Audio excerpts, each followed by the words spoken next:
مصليا مسلما أما بعد فأعوذ بالله من الشيطان الرجيم بسم الله الرحمن الرحيم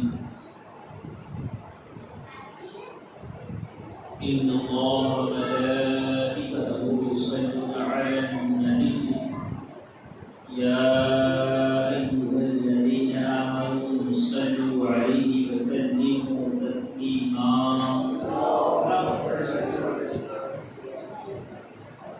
صدق الله العظيم وصدق رسوله النبي الأمين المتين المبين المعين الكريم ونحن على ذلك لمن الشاهدين والشاكرين والحمد لله رب العالمين.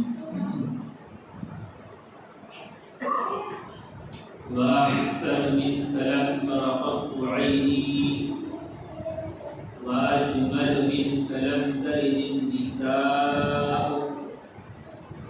خلقت مبرأ من كل عيب كأنك قد خلقت كما تشاء. اللہ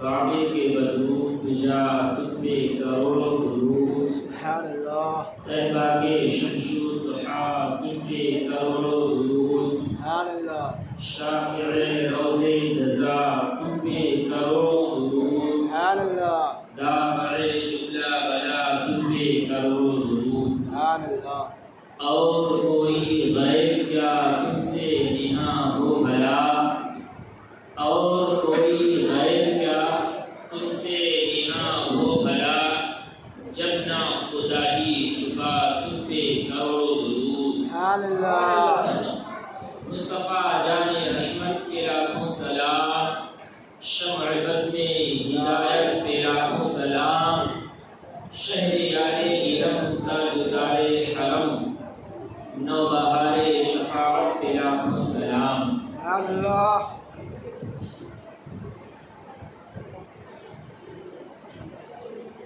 بلغ العلا بکمالہ کشف الدجى بجمالہ حسنت جمیع خصالہ صلوا علیہ وآلہ.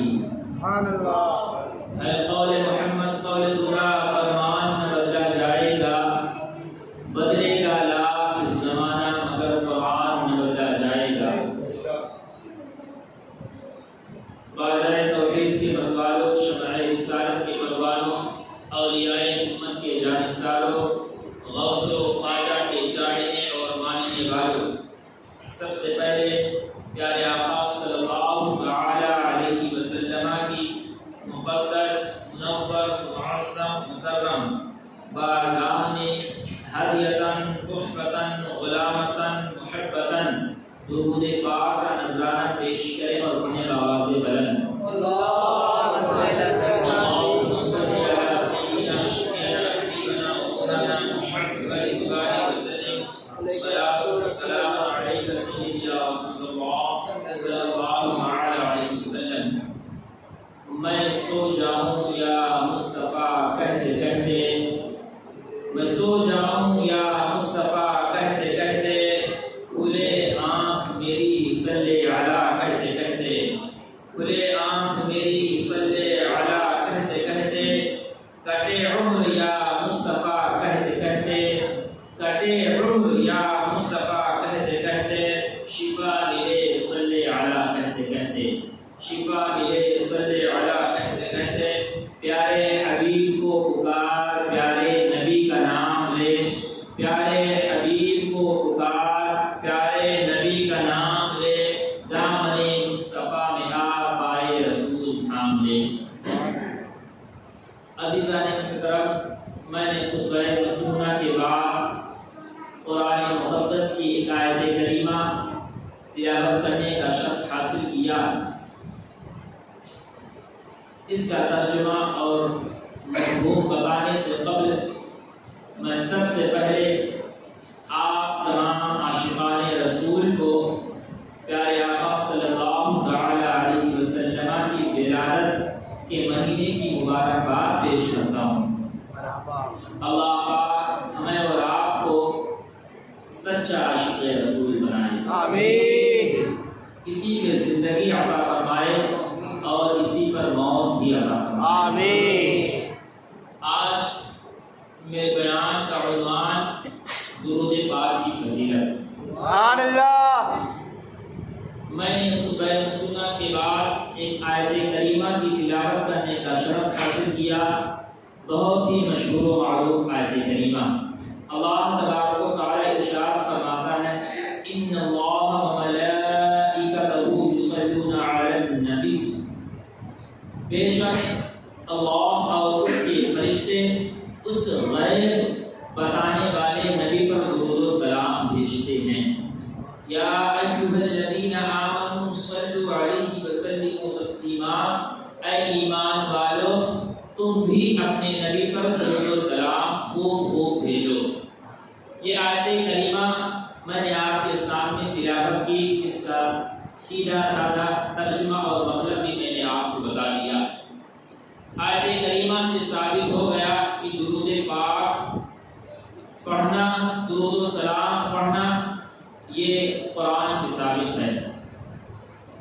اب بہت سارے لوگ اعتراض کرتے ہیں کہ قرآن میں کہیں یہ نہیں آیا کھڑے ہو کر پڑھو، بیٹھ کر پڑھو، ہاتھ باندھ کے پڑھو۔ تو اس کا سیدھا سادہ جواب یہی ہے کہ ہم ادب والے لوگ ہیں، ادب سے پڑھتے ہیں۔ ہم ادب والے لوگ ہیں، ادب سے پڑھتے ہیں۔ با ادب با نصیب اور بے ادب بد نصیب۔ ہمیں ادب مبارک، تمہیں بے ادب مبارک۔ تو ہم ادب والے لوگ ہیں، ادب سے نبی پر درود و سلام پیش کرتے ہیں، کھڑے ہو کر، ہاتھ باندھ کر، یہی ادب کا طریقہ ہے۔ حدیث پاک میں آتا ہے، میں آپ کو بتاؤں درود پاک کی فضیلت کے بارے میں اللہ کے نبی صلی اللہ تعالی علیہ وسلم ارشاد فرماتے ہیں۔ حدیث پاک حضرت ابو ہریرہ رضی اللہ تعالی عنہ سے مروی ہے۔ حضرت ابو ہریرہ رضی اللہ تعالی عنہ فرماتے ہیں کہ میں نے ایک مرتبہ پیارے آقا صلی اللہ تعالی علیہ وسلم کو اپنے حجرہ مبارکہ سے، یعنی اپنے کاشانہ مبارک سے باہر تشریف لاتے ہوئے دیکھا۔ حضور اقدس صلی اللہ تعالی علیہ وسلم بڑے خوش نظر آ رہے تھے، خوشی کے مارے آپ کے چہرے مبارک سے بجلی چمک رہی ہو ایسا لگ رہا تھا، آپ اتنا خوش نظر آ رہے تھے۔ حضرت ابو ہریرہ رضی اللہ تعالی عنہ نے عرض کیا، یا رسول اللہ علیہ الصلوۃ والسلام، آپ بہت خوش نظر آ رہے ہیں، آپ کا چہرہ مبارک چمک رہا ہے، آخر اس کی وجہ کیا ہے؟ آقا کریم صلی اللہ تعالی علیہ وسلم نے جواب دیا اور فرمایا کہ ابھی ابھی جبرائیل آئے تھے، اور جبرائیل اللہ تبارک و تعالیٰ کی طرف سے یہ پیغام لے کر آئے تھے۔ اللہ تبارک و تعالیٰ کا یہ پیغام جبرائیل نے مجھے سنایا۔ جبرائیل نے کہا کہ جو شخص میرے محبوب پر، یعنی اللہ تبارک و تعالیٰ نے جبرائیل کے ذریعے ایک پیغام بھیجا کہ جو شخص میرے محبوب پر ایک مرتبہ درود و سلام بھیجتا ہے، میں اس پر 10 رحمتیں نازل فرماتا ہوں۔ سبحان اللہ۔ بہت سارے علماء کرام نے رحمت کا ذکر نعمت سے کی ہے۔ بہت سارے علماء کرام نے کہا کہ رحمت بمعنی نعمت، یعنی اللہ تبارک و تعالی ایک مرتبہ درود پاک پڑھنے پر 10 نعمتیں عطا فرماتا ہے۔ سبحان اللہ۔ اب ذرا اس سے اندازہ لگائیں، غور و فکر کریں کہ درود پاک پڑھنے کی کتنی فضیلتیں ہیں، کتنی برکتیں ہیں۔ ایک اور حدیث پاک میں آتا ہے، اللہ کے رسول صلی اللہ تعالی علیہ وسلم ارشاد فرماتے ہیں، ان اول الناس اکثرهم علی صلاۃ، جو شخص مجھ پر کثرت کے ساتھ درود پاک پڑھتا ہے وہ مجھ سے زیادہ قریب ہوتا ہے۔ جو شخص پیارے آقا صلی اللہ تعالی علیہ وسلم پر کثرت کے ساتھ درود پاک پڑھتا ہے، کل قیامت کے دن بھی وہ پیارے آقا صلی اللہ تعالی علیہ وسلم سے زیادہ قریب ہوگا۔ ایک اور حدیث پاک میں آتا ہے کہ جو شخص درود پاک کثرت کے ساتھ پڑھتا ہے، اس پر پیارے آقا صلی اللہ تعالی علیہ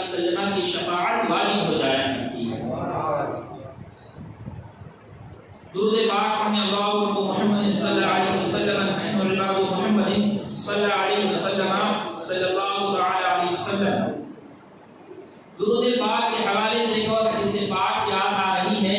پیارے آقا صلی اللہ علیہ وسلم نے ارشاد فرمایا کہ کسی مومن کے لیے بخیل یعنی کنجوس ہونے کے لیے اتنا ہی کافی ہے کہ اس کے سامنے میرا ذکر ہو اور وہ اس پر درود نہ پڑھے.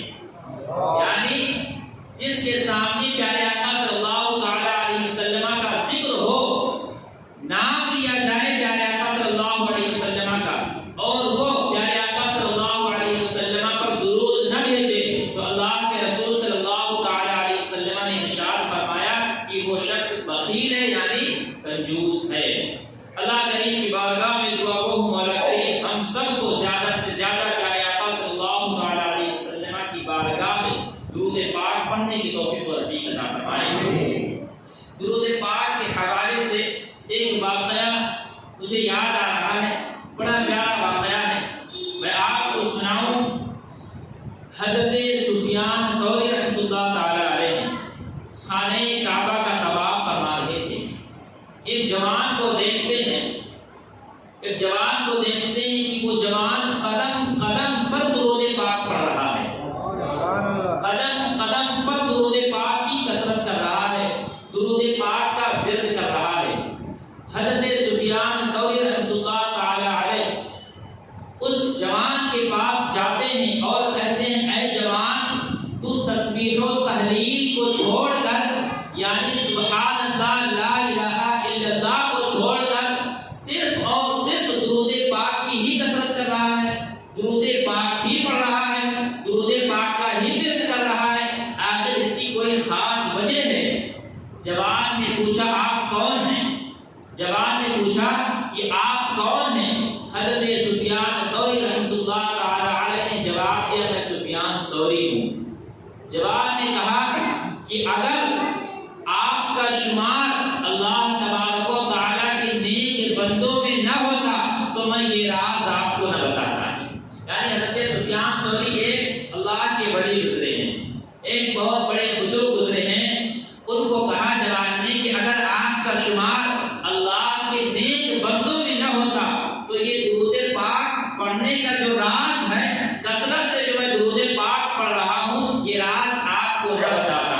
جوان نے کہا ہوا یوں کہ میں جو ہے اپنے والد کے ہمراہ یعنی اپنے باپ کے ساتھ حج کے لیے آ رہا تھا، اپنے باپ کے ساتھ حج کے لیے آ رہا تھا. راستے میں ہوا یوں کہ میرے والد کی طبیعت زیادہ بگڑ گئی، میرے والد کی طبیعت زیادہ بگڑ گئی، زیادہ خراب ہو گئی. میں نے بہت کوشش کی، ہزاروں کوششوں کے باوجود بھی میں اپنے والد کو موت سے نہ بچا سکا. آخرکار میرے والد کو موت آ گئی. میں نے انا للہ و انا الیہ راجعون پڑھ کے اپنے باپ کا چہرہ ڈھک دیا، کپڑے سے چھپا دیا، کپڑے سے بند کر دیا. وہ نوجوان کہتا ہے اسی غم کی کیفیت میں بیٹھ گیا، چونکہ میرے والد کا انتقال ہوا، میں غم میں تھا، غم کی کیفیت میں میں بیٹھا، میری آنکھ بھاری ہو گئی اور نیند لگ جاتی ہے. جوان کہتا ہے کہ نیند لگ جاتی ہے. جب مجھے نیند لگی تو میں نے خواب میں دیکھا ایک حسین و جمیل چہرے والا شخص تشریف لے آتا ہے، جس کا کپڑا صاف اور ستھرا ہوا کرتا ہے، جس کے پاکیزہ بدن سے خوشبو کی لہریں اٹھ رہی ہوتی ہیں. وہ ناز اور انداز ایسے ہوتے ہیں کہ کوئی اس کی مثال نہیں، اس کے حسن کا کوئی مثال نہیں. وہ بڑے ناز انداز میں چلا آ رہا ہے، چلتا ہوا آیا. اس نے میرے والد کے چہرے سے کپڑے کو ہٹایا، میرے والد کے چہرے کو کھولا اور ہاتھوں سے اشارہ کیا. ہاتھوں سے اشارہ کرنا ہی تھا کہ میرے والد کا جو چہرہ سیاہ ہو گیا تھا وہ سفید ہو گیا، چمکنے لگا، روشن ہو گیا، چمکنے لگا، روشن ہو گیا. نوجوان نے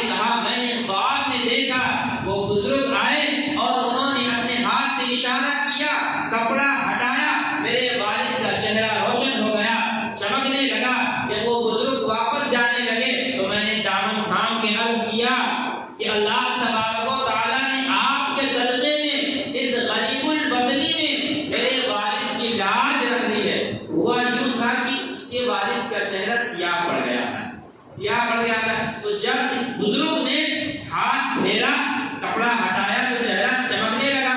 اب نوجوان نے کہا آپ کے صدقے میں اللہ تبارک و تعالی نے اس غریب البدنی میں میرے باپ کی لاج رکھ لی ہے, میرے باپ کی عزت بچا لی ہے, میرے باپ کی آبرو رکھ لی ہے. آخر آپ ہیں کون؟ آخر آپ ہیں کون؟ جواب آتا ہے تو مجھے نہیں پہچانتا, میں محمد عربی صلی اللہ علیہ وسلم, میں محمد عربی صلی اللہ علیہ وسلم ہوں. آپ صلی اللہ علیہ وسلم نے خواب میں اس نوجوان سے ارشاد فرمایا, کہا کہ تیرا باپ, تیرا والد اگرچہ بہت گنہگار تھا لیکن اس کی ایک بہت پیاری عادت تھی, بہت اچھی عادت تھی کہ وہ مجھ پر کثرت سے درود پڑھا کرتا تھا.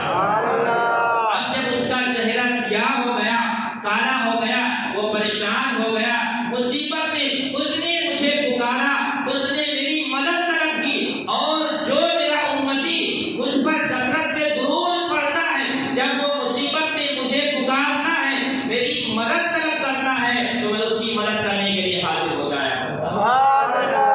آقا صلی اللہ علیہ وسلم نے اس کے خواب میں فرمایا کہ میں تیرے والد کی مدد کرنے کے لیے آیا ہوں, میں محمد عربی ہوں. وہ نوجوان کہتا ہے اتنے میں میری آنکھ کھلی اور میں نے دیکھا کہ واقعی میں میرے والد کے چہرے سے وہ سیاہ پن ہٹ چکا تھا اور میرے والد کا چہرہ روشن ہو گیا تھا. اس واقعے سے ہم کو سبق کیا ملا؟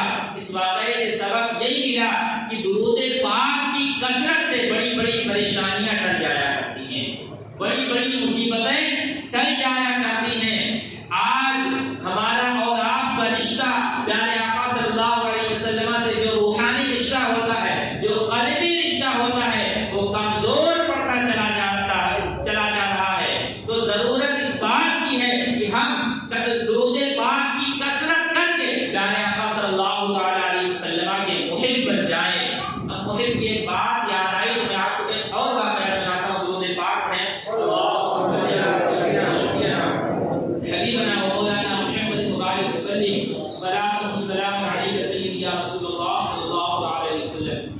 درود پاک پڑھنے کی جہاں اتنی برکتیں ہیں, اتنی فضیلتیں ہیں, وہی اس کے نقصانات بھی بہت ہیں. جو درود پاک نہیں پڑھتا ہے نقصان بھی بہت ہوتا ہے. نقصان کیا ہوتا ہے؟ آپ کو میں ایک واقعہ عرض کروں, ایک واقعہ سناؤں. کتابوں میں آتا ہے کہ ایک شخص تھا, وہ پیارے آقا صلی اللہ علیہ وسلم پر درود نہیں پڑھتا تھا, درود نہیں بھیجتا تھا. ایک دن رات کو اس کی آنکھ لگ گئی, اس کی آنکھ لگی, وہ سو گیا. پیارے آقا صلی اللہ علیہ وسلم اس کے خواب میں تشریف لائے, لیکن آپ نے اس کی طرف توجہ نہیں فرمائی. اللہ اکبر کبیرہ. یعنی پیارے آقا صلی اللہ علیہ وسلم نے اس شخص کی جانب توجہ نہیں فرمائی. وہ شخص کہتا ہے یا رسول اللہ, حضور مجھ سے ناراض کیا, آپ نے میری جانب توجہ نہیں فرمائی. آقا کریم صلی اللہ علیہ وسلم نے ارشاد فرمایا کہ میں تجھ سے ناراض نہیں ہوں, بلکہ آپ نے فرمایا میں تجھے پہچانتا ہی نہیں ہوں. اللہ اکبر. پیارے آقا صلی اللہ علیہ وسلم نے ارشاد فرمایا میں تجھ سے ناراض نہیں بلکہ تجھے پہچانتا ہی نہیں ہوں. تو شخص نے کہا یا رسول اللہ آپ مجھے نہیں پہچانتے, جبکہ علماء نے کتابوں میں لکھا ہے, علماء یہ کہتے ہیں کہ آپ اپنے امتیوں کو ان کی ماؤں سے زیادہ پہچانتے ہیں. آپ کا میں امتی ہوں اور آپ مجھے نہیں پہچانتے. اس نوجوان نے کہا, تو شخص نے کہا آپ مجھے نہیں پہچانتے. پیارے آقا صلی اللہ علیہ وسلم نے جواب دیا, ارشاد فرمایا ہاں میں تجھے نہیں پہچانتا ہوں. اس کی وجہ یہ ہے کہ تو نے درود پڑھ کر, تو نے مجھ پر درود بھیج کر اپنی یاد نہیں دلائی, اس لیے میں تجھے نہیں پہچانتا ہوں. جو شخص مجھ پر جتنی بار درود پڑھتا ہے, درود کی جتنی زیادہ کثرت کرتا ہے, میں اسے اتنی زیادہ یاد بھی کرتا ہوں اور پہچانتا ہوں. پیارے آقا صلی اللہ علیہ وسلم نے جب یہ بات ارشاد فرمائی, اس شخص کے دل میں یہ بات لگ گئی, اس شخص کے دل میں یہ بات بیٹھ گئی. اس نے ارادہ کر لیا کہ آج سے میں بھی درود پاک کی کثرت کروں گا. بہرحال وہ ہر روز 100 مرتبہ درود پاک پڑھنے لگا.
درود پاک سے شفا مل جایا کرتی ہے۔ میں آپ کو ایک اور واقعہ عرض کروں، درود پاک پڑھیں، اللہم صلی علیہ وسلم نحن عباد محمد صلی اللہ علیہ وسلم صلی اللہ علیہ وسلم۔ درود پاک کے حوالے سے کتابوں میں آتا ہے ایک تاجر کا واقعہ، بڑا خوبصورت واقعہ ہے۔ آپ سماعت فرمائیں کہ درود پاک کب کب کیسے کیسے کہاں کہاں کام آ جایا کرتا ہے۔ ایک تاجر کا بزنس مین جسے آپ کہتے ہیں، اس کا کاروبار بہت اچھا چل رہا ہے، مال و دولت بہت تھی اس کے پاس، اس کا بزنس بہت اچھا چل رہا تھا، بڑی خوشحالی کی زندگی وہ گزر بسر کر رہا تھا۔ لیکن ہوتا یہ ہے کہ وقت کے ساتھ ساتھ اس کے رزق میں برکتیں کم ہو جاتی ہیں، اس کا کاروبار ڈھیلا پڑ جاتا ہے، اور ایک وقت ایسا آتا ہے کہ بالکل اس کا کاروبار بند ہو جاتا ہے۔ نوبت یہاں تک کی آ گئی کہ اسے قرض لینا پڑ جاتا ہے۔ وہ اپنے ایک دوست کے پاس جاتا ہے، اس دوست سے کہتا ہے مجھے 3000 دینار قرض دے دو، میں اتنے وقت کے بعد تمہیں ادا کر دوں گا، تمہیں واپس کر دوں گا۔ بہرحال اس کا وہ دوست جو ہے وہ 3000 دینار اس تاجر کو، بزنس مین کو قرض دے دیتا ہے، بزنس مین کو قرض دے دیتا ہے۔ اس کے بعد وہ وقت آ جاتا ہے جس وقت کی بات ہوئی تھی کہ اتنے دنوں کے بعد میں قرض ادا کر دوں گا، وہ دوست اس کا قرض لینے کے لیے پہنچتا ہے، لیکن وہ قرضدار کہتا ہے میرا تو کاروبار بند ہو گیا، میرا بزنس بند ہو گیا، میرے پاس پیسے نہیں ہیں، میں ابھی نہیں دے سکتا ہوں۔ وہ اس کا دوست کہتا ہے اچھا ٹھیک ہے، ایک موقع اور دیتا ہوں، اتنے دنوں کے بعد پھر سے دوبارہ واپس کر دینا۔ بہرحال وہ بھی وقت آ جاتا ہے، پھر اس کے ساتھ یہی معاملہ پیش آیا کہ اس کا کاروبار بند ہو چکا تھا، اس کے پاس مال و دولت ختم ہو چکے تھے، اس کے پاس پیسے نہیں تھے۔ اس نے اپنے دوست سے کہا ابھی تو میرے پاس پیسے نہیں ہیں، میں نہیں دے سکتا ہوں۔ بہرحال معاملہ کچہری تک پہنچ گیا، کورٹ تک پہنچ گیا، قاضی کے پاس معاملہ چلا گیا۔ قاضی نے دونوں کو بلایا، قاضی نے قرض دینے والے اور قرض لینے والے دونوں کو بلایا۔ قاضی نے کہا قرضدار سے پوچھا کہ کیا تمہیں اس کو پیسے دینے ہیں، تم نے اس سے پیسے لے رکھے ہیں؟ قرضدار نے کہا ہاں دینا تو ہے۔ تو قاضی نے کہا تم دے کیوں نہیں ہو، کب دو گے؟ قرضدار نے کہا کہ پیسے نہیں ہیں، کاروبار بند ہو گیا ہے، پیسے ہی نہیں، کہاں سے میں پیسے دوں؟ قاضی نے کہا اچھا ٹھیک ہے، تمہیں 1 مہینے کا وقت دیا جاتا ہے، 1 مہینے کا وقت دے رہا ہوں، 1 مہینے کے بعد تم انتظام کر کے پیسے واپس لوٹا دینا۔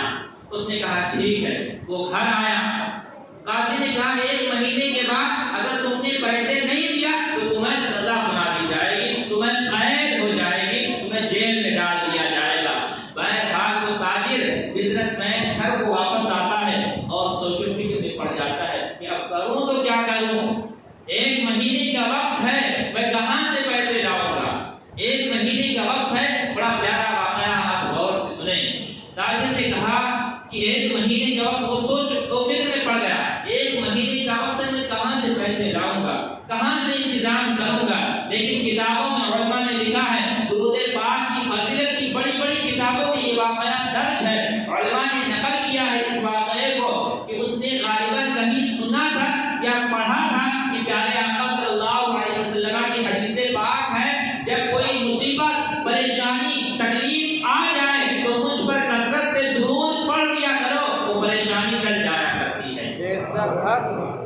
وہ تاجر اس نے کہیں پڑھا تھا یا سنا تھا اس حدیث پاک کو، اب اس نے اس دل سے فیصلہ کر لیا کہ اب آج سے میں درود پاک کی کثرت کرنا شروع کر دوں گا۔ بہرحال اس نے مسجد کا ایک کونا اخذ کر لیا، ایک کونا چن لیا کہ اسی کونے میں درود پاک کی کثرت کرنا شروع کر دوں گا۔ وہ شخص پہلے دن سے لے کر 27 دن تک کنٹینیو درود پاک کی کثرت کرتا رہا، درود پاک پڑھتا رہا۔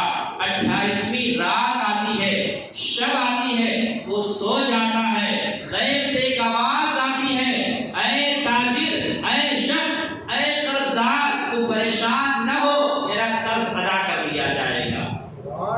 غیب سے ایک آواز آتی ہے، تجھے پریشان ہونے کی ضرورت نہیں ہے، تیرا قرض ادا کر دیا جائے گا۔ وہ شخص صبح کو اٹھتا ہے اور اس کے چہرے سے خوشی جھلک رہی ہوتی ہے،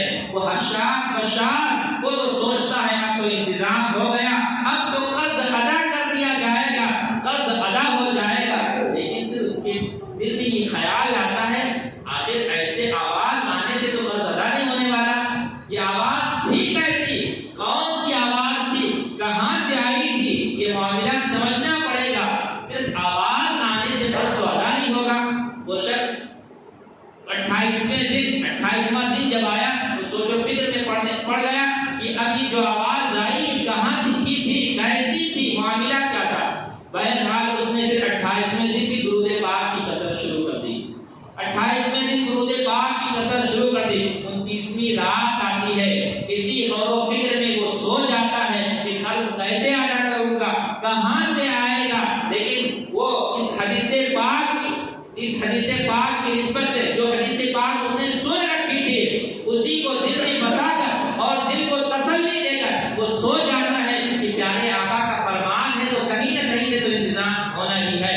بہرحال 29ویں شب آتی ہے، رات کو وہ سو جاتا ہے، جب سوتا ہے تو اس کا سویا ہوا نصیبہ جاگ اٹھتا ہے، اس کی قسمت انگڑائی لیتی ہے، وقت اس کا بدلتا ہے اور پیارے آقا صلی اللہ علیہ وسلم خواب میں تشریف لے آتے ہیں، سبحان اللہ، خواب میں تشریف لے آتے ہیں اور کہتے ہیں اے قرضدار تجھے پریشان ہونے کی ضرورت نہیں ہے، علی بن عیسیٰ وزیر کے پاس جا اور اس سے کہہ دینا وہ تیرا قرض ادا کر دے گا۔ سبحان اللہ، علی بن عیسیٰ وزیر کے پاس جا اس سے کہہ دینا وہ تیرا قرض ادا کر دے گا۔ بہرحال اس کی آنکھ صبح کھلتی ہے، وہ صبح اٹھتا ہے، پھر بڑا خوش نظر آتا ہے، بڑا خوش تھا کہ اب تو پیارے آقا صلی اللہ علیہ وسلم نے خواب میں آ کر بشارت دے دی ہے، اب تو قرض ادا ہی ہونا ہے۔ لیکن اس کے بعد اس کے دل میں خیال آیا کہ ایسے اگر میں علی بن عیسیٰ وزیر کے پاس جا کر کہتا ہوں کہ حضور نے مجھے بھیجا ہے تو میرا قرض ادا کر دو، اس نے کوئی نشانی مانگ لی تو ہم کیا نشانی دیں گے، کیسے وہ یقین کرے گا کہ میں سچ بول رہا ہوں، صحیح کہہ رہا ہوں۔ بہرحال دل میں وہ یہ سوچنے لگا کہ کوئی نشانی نہیں ہے، میں کیسے جاؤں، پھر درود پاک کی کثرت کرنے لگا۔ 29واں دن ختم ہو جاتا ہے، 30ویں رات آ جاتی ہے، 30ویں رات آ جاتی ہے، پھر وہ سو جاتا ہے، پھر سوتا ہے، پھر پیارے آقا صلی اللہ علیہ وسلم خواب میں تشریف لے آتے ہیں۔ سبحان اللہ، آپ ارشاد فرماتے ہیں کہ اے قرضدار علی بن عیسیٰ وزیر کے پاس جا، وہ تیرا قرض ادا کر دے گا، تجھے تیرا قرض ادا کر دے گا، تجھے پریشان ہونے کی ضرورت نہیں ہے۔ وہ تاجر عرض کرتا ہے، قرضدار عرض کرتا ہے یا رسول اللہ علیہ السلام میں چلا تو جاؤں لیکن اگر علی بن عیسیٰ نے کوئی ثبوت مانگ لیا، کوئی ایویڈنس مانگ لیا، کوئی پروف مانگ لیا تو میں کیا بتاؤں گا، کیا پروف دے دوں گا، کیسے وہ یقین کرے گا کہ میں سچ بول رہا ہوں، میں صحیح کہہ رہا ہوں۔ پیارے آقا صلی اللہ تعالی علیہ وسلم نے جب تاجر کی اتنی باتوں کو سنا تو منگتوں کی جھولیاں بھرنے والے آقا، سخاوت کا دریا بہانے والے داتا کا دریائے کرم جوش میں آتا ہے اور آپ ارشاد فرماتے ہیں جا اس کے پاس ایک دلیل لے کر جا، اور دلیل یہ ہے اس کے پاس جانا اور کہنا کہ تم روزانہ فجر کی نماز کے بعد 5000 مرتبہ درود پاک پڑھتے ہو اور یہ راز تمہارے کرامن کاتبین اور تمہارے رب کے علاوہ کوئی نہیں جانتا ہے۔ سبحان اللہ، پیارے آقا نے کیا فرمایا کہ علی بن عیسیٰ وزیر کے پاس چلے جا اور کہنا کہ تم روزانہ فجر کی نماز کے بعد جب تک 5000 مرتبہ درود پاک مکمل نہیں کر لیتے ہو، کسی سے بات نہیں کرتے ہو، اور یہ راز تم جانتے ہو، کرامن کاتبین یعنی لکھنے والے فرشتے جانتے ہیں اور تمہارا رب جانتا ہے، اس کے علاوہ کوئی نہیں جانتا ہے۔ بہرحال وہ تاجر صبح کو اٹھتا ہے اور سوچتا ہے اب تو دلیل بھی مل گئی، اب تو پروف بھی مل گیا، اب تو ثبوت بھی مل گیا۔ اب وہ جھومتا ہوا، اچھلتا کودتا ہوا، وہ عاشق رسول تھا کیونکہ درود پاک کی کثرت کر رہا تھا۔ عاشق رسول علی بن عیسیٰ وزیر کی بارگاہ میں حاضر ہوتا ہے، سلام عرض کرتا ہے۔ علی بن عیسیٰ اپنی مشیروں کے ساتھ بیٹھا ہوا تھا، اس نے پوچھا کیسے آنا ہوا، کیوں آئے ہو؟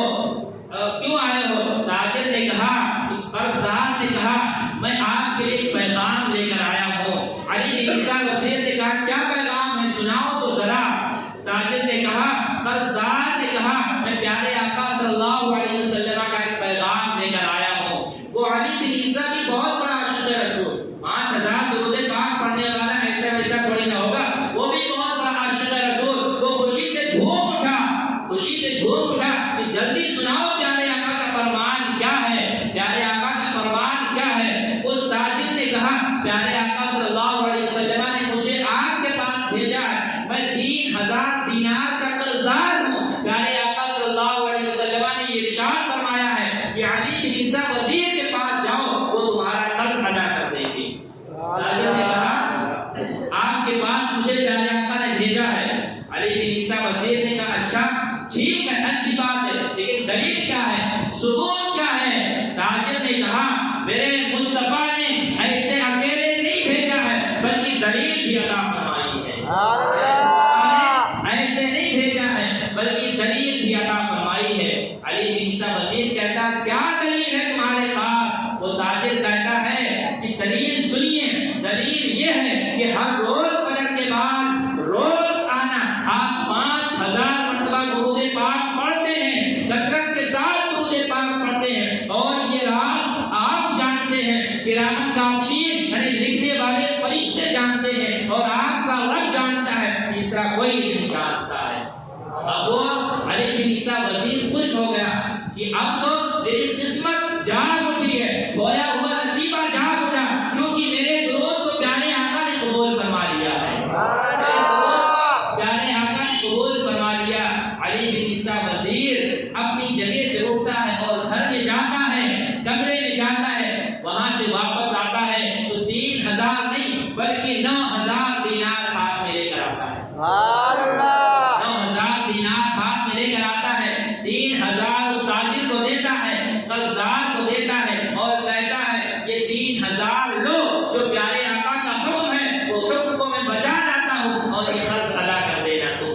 اس کے بعد پھر 3000 اور علی بن عیسیٰ وزیر دیتا ہے اور کہتا ہے یہ 3000 تمہارے بیوی بچوں کے لیے ہے، یہ 3000 تمہارے بیوی بچوں کے لیے ہے، اور صرف 3000 نہیں بلکہ 3000 اور دیتا ہے، اور کہتا ہے لو اس سے چلے جاؤ اپنا کوئی چھوٹا موٹا کاروبار شروع کر دینا۔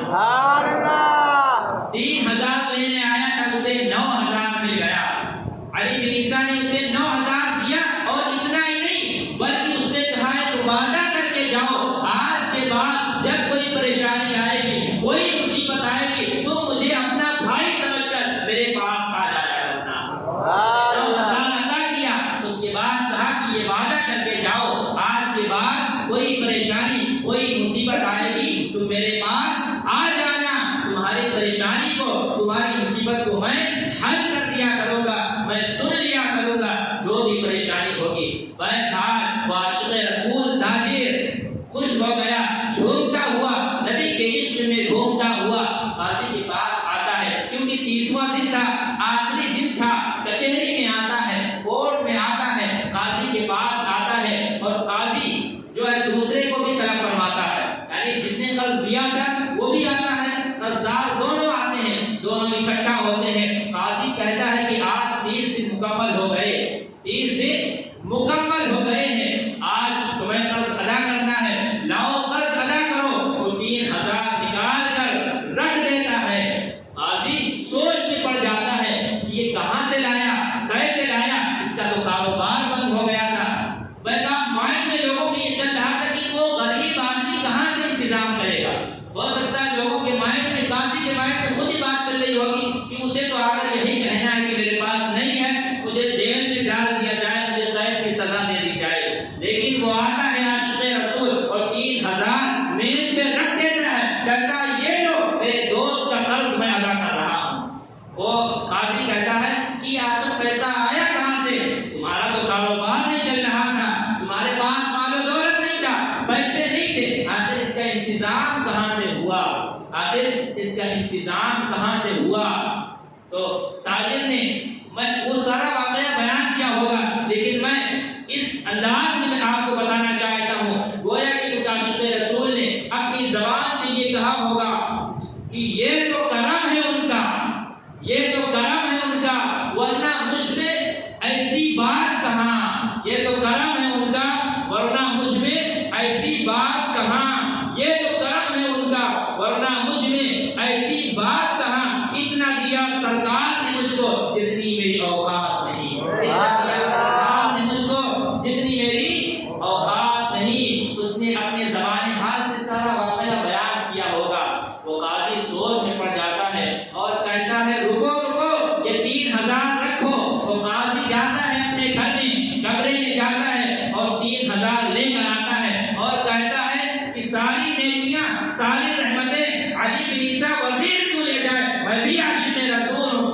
3000 لوگ قرض ادا کر دو، 3000 لوگ تم قرض ادا کر لو۔ اب چونکہ وہ قرضدار جس نے قرض دیا تھا وہ بھی سارا معاملہ دیکھ رہا تھا، سن رہا تھا۔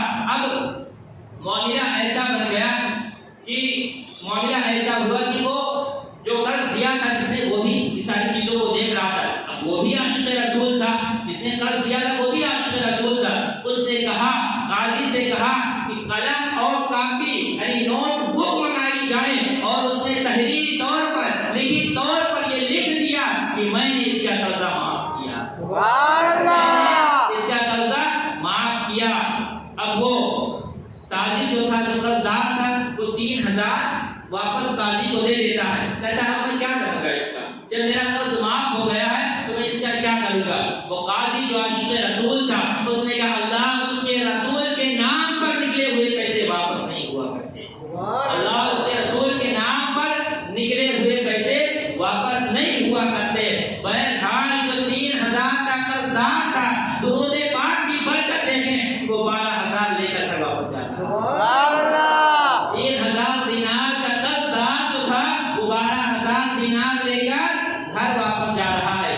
درود پاک کی برکت تو ہے، درود پاک کی فضیلت تو ہے۔ ہم میں سے بھی بہت سارے ایسے ہوں گے میرے بھائی جن کا کاروبار نہیں چل رہا ہوگا، جو پریشان ہوں گے مالی اعتبار سے، ہر اعتبار سے پریشان ہوں گے، اس میں برکت نہیں ہو رہی ہوگی۔ ہم کرتے کیا ہے؟ ہم طرح طرح کے وظیفے کی تلاش کرتے ہیں، طرح طرح کا وظیفہ مجھے ڈھونڈنا ہوتا ہے۔ ہم چاہتے ہیں، ہم طرح طرح کے وظیفے کے بارے میں پوچھتے ہیں کہ فلاں وظیفہ بتا دیا جائے، اس سے میرا کاروبار چل جائے، اس سے میرا کاروبار چل جائے۔ میں آپ کو بتانا چاہتا ہوں کہ ساری مصیبتوں کا حل یہی ہے کہ ہر درد کی دوا ہے صلی علی محمد، ہر درد کی دوا ہے صلی علی محمد، محمد تعویذ ہر بلا ہے صلی علی محمد، ہر بلا ہے صلی علی محمد۔ اب اس سبق سے ہمیں اس واقعے سے جو ہمیں پیغام ملا، حاصل کلام آخری بات جو ہمیں اس واقعے سے پیغام ملا، درس ملا، وہ پیغام کیا ملا؟